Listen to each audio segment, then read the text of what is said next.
Hey guys, स्वागत है आपका कैप्टन B2 के जहाज में, जहां पर हम सुपर हीरोज के स्ट्रेंथ जानते हैं, थ्योरीज का ब्रेक डाउन करते हैं, प्लस फैक्ट और कुछ अनसुलझे सवालों के जवाब भी देते हैं। तो आज का सवाल है कि जब doctor strange time stone Thanos को दे रहे थे तो वो ग्लो क्यों कर रहा था। सुनने में ये थोड़ा अटपटा लग रहा होगा, बट इंटरनेट में एक थ्योरी है जिसके अनुसार डॉक्टर स्ट्रेंज ने जो ये टाइम स्टोन दिया वो उस वक्त की नहीं बल्कि फ्यूचर का टाइम स्टोन था, और इसीलिए थैनोस का गॉटलेट डैमेज हो गया जब उसने उसे यूज किया। और जो प्रेजेंट का टाइम स्टोन है उसे डॉक्टर स्ट्रेंज ने छुपा के रखा है, जो कि डॉक्टर स्ट्रेंज के मरने के बाद टोनी के सामने आएगा। जब मैंने ये थ्योरी पढ़ी ये मुझे कन्विंसिंग लगी, और उसके बाद मैंने एवेंजर्स इन्फिनिटी वॉर को फिर से देखा, लेकिन फिर मेरे दिमाग में ये डायलॉग आया। अच्छा लग रहा है पर बकवास है, इसे प्लानिंग मुझ पे छोड़ दो, तभी ये प्लान सही होगा, समझे? वाह बेटा।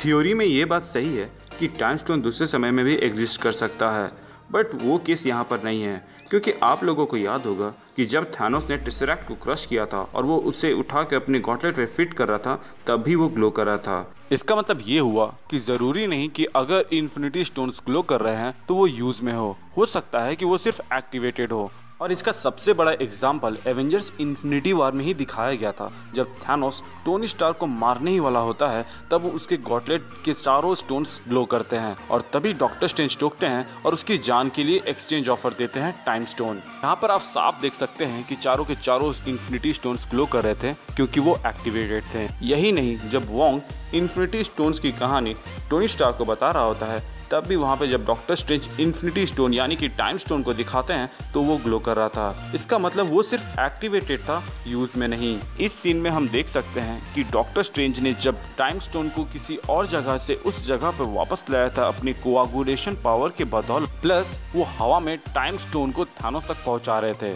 तो ये भी तो एक काम ही है। हो सकता है टाइम स्टोन सिर्फ इसलिए ग्लो कर रहा हो क्योंकि डॉक्टर स्ट्रेंज टाइम स्टोन को एक जगह से दूसरी जगह तक पहुंचा रहे हो, प्लस उन्होंने अपने मैजिक का इस्तेमाल करके उसे दूसरे डायमेंशन से वापस लाया था। तो हो सकता है इस प्रोसीड्योर में टाइम स्टोन को एक्टिवेट करना जरूरी था और इसीलिए वो ग्लो कर रहा था। ऐसा ना सोचे कि टाइम स्टोन का इस्तेमाल सिर्फ टाइम को मैनिपुलेट करने में किया जा सकता है, क्योंकि जब तक थैनोस ने स्पेस स्टोन की मदद से लोकी के इस अटैक को नहीं रोका था, तब तक हमें लगता था कि स्पेस स्टोन सिर्फ पोर्टल खोलने के काम आता है। और तो और मूवी के अंत की ओर हम जब देखते हैं कि वाकांडा में विजन की ओर थैनोस अपनी कदम बढ़ाता है, तो वो अलग अलग इन्फिनिटी स्टोन्स को अलग अलग तरीके से इस्तेमाल करता है। तो हम कंक्लूड कर सकते हैं कि इस सीन में जो टाइम स्टोन ग्लो कर रहा है वो सिर्फ इसलिए ग्लो कर रहा है क्योंकि वो सिर्फ एक्टिवेटेड है, ना कि वो यूज में है। प्लस एक जगह से दूसरी जगह जाना भी तो एक काम ही हुआ ना यार। वीडियो के बीच में मैंने एक जगह बोला था कि डॉक्टर स्ट्रेंज ने कोआगुलेशन पावर के बदौलत इन्फिनिटी स्टोन यानी कि टाइम स्टोन को किसी दूसरे डायमेंशन से इस डायमेंशन में लाया। तो अगर आपको ये जानना है कि डॉक्टर स्ट्रेंज के पास कितने पावर्स है और वो क्या क्या कर सकते हैं, तो आप मेरे इस वीडियो को देख सकते हैं जिसमें मैंने ये बताया कि डॉक्टर स्ट्रेंज कितने पावरफुल हैं। लिंक आपको डिस्क्रिप्शन में मिल जाएगा और वो कुछ ही देर में वीडियो में डिस्प्ले भी हो रहा होगा। वीडियो अच्छा लगा हो तो लाइक, कमेंट एंड शेयर करना ना भूले, और इसी तरह के ऑसम कंटेंट्स के लिए चैनल को सब्सक्राइब करना ना भूले। कैप्टन B2 के जहाज में स्वागत है आपका, जिसका एक ही मोटो है, keep moving forward. Thank you for watching, stay tuned and take care.